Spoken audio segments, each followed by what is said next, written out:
नमस्कार बंधुरा आज आमी आपनादेर साथे शेयर करब सहज मुखरोचक एकटी नास्तार रेसिपि जा खूब कम समये एबं साधारण किछु उपकरण दिए किन्तु तैरी करा जाय। चलुन ताहले देखे नेই आजकेर रेसिपि।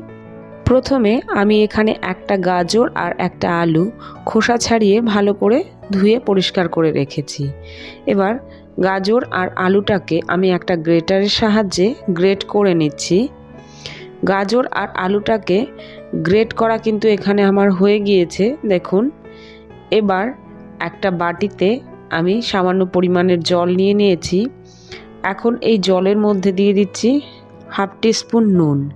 নুনটা দেওয়ার পর গ্রেট করে রাখা গাজর আর আলুটাকে আমি এই জলের মধ্যে দিয়ে দিচ্ছি আর দিচ্ছি সামান্য একটু ক্যাপসিকাম কুচি।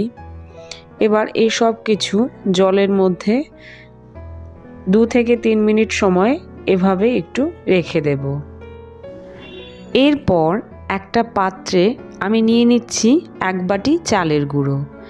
এই নাস্তাটা কিন্তু অবশ্যই করে আপনারা চালের গুঁড়ো দিয়ে তৈরি করবেন, তাহলে খেতে কিন্তু বেশি টেস্টি হবে।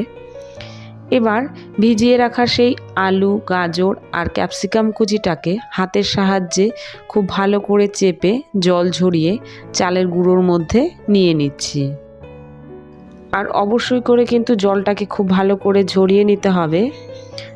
এবার এর মধ্যে দিয়ে দিচ্ছি 1 টেবিল চামচ পরিমাণের গ্রেট করে রাখা আদা কুচি আর দিচ্ছি 2টো কাঁচা লঙ্কা কুচি, দিয়ে দিচ্ছি 1 টিস্পুন গোটা জিরে, স্বাদ মতো নুন। এবার এই সমস্ত উপকরণ চালের গুঁড়োর সঙ্গে খুব ভালো করে একটু মিশিয়ে নিচ্ছি। মেশানো হয়ে গিয়েছে। এবার আমি এর মধ্যে দিয়ে দিচ্ছি জল।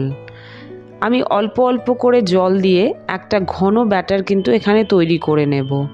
একবারে বেশি করে জল দিয়ে দিলে কিন্তু এটা পাতলা হয়ে যেতে পারে, তাই অল্প অল্প করে জল দিয়ে একটা ঘন ব্যাটার আমি এখানে তৈরি করে নিচ্ছি।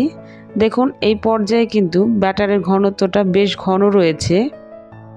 এখন আমি এর মধ্যে দিয়ে দিচ্ছি half teaspoon baking powder. Baking পাউডারটাকে দেওয়ার পর এর মধ্যে দিয়ে দিচ্ছি সামান্য একটুখানি জল। জল দিয়ে আবারও আমি একটুখানি খুব ভালো করে মিশিয়ে নিচ্ছি। দেখুন এখানে কিন্তু আমার মেশানো হয়ে গিয়েছে আর ব্যাটারটা কিন্তু একদম পারফেক্টভাবে তৈরি হয়ে গিয়েছে। এখন আমি এর থেকে নাস্তা তৈরি করে নেব। তার জন্য গ্যাসে একটি প্যান বসিয়ে দিয়েছি। এরপর এর মধ্যে দিয়ে দিচ্ছি পরিমাণ মতো সাদা তেল। তেলটা গরম হয়ে এলে তৈরি করে রাখা ব্যাটারের থেকে 1 হাতা ব্যাটার নিয়ে আমি হাতার সাহায্যে একটু ছড়িয়ে দিচ্ছি। দেখুন ঠিক এইভাবে করে কিন্তু একটু ছড়িয়ে দিতে হবে। নাস্তাটাকে তেলে দেওয়ার পর একটা পাশ কিন্তু খুব ভালো করে ভেজে নিতে হবে, তারপর এটাকে উল্টিয়ে দিতে হবে। 3 থেকে 4 মিনিট সময় নিয়ে লো টু মিডিয়াম ফ্লেমে এভাবেই উল্টে পাল্টে নাস্তাগুলোকে আমি ভেজে নেব।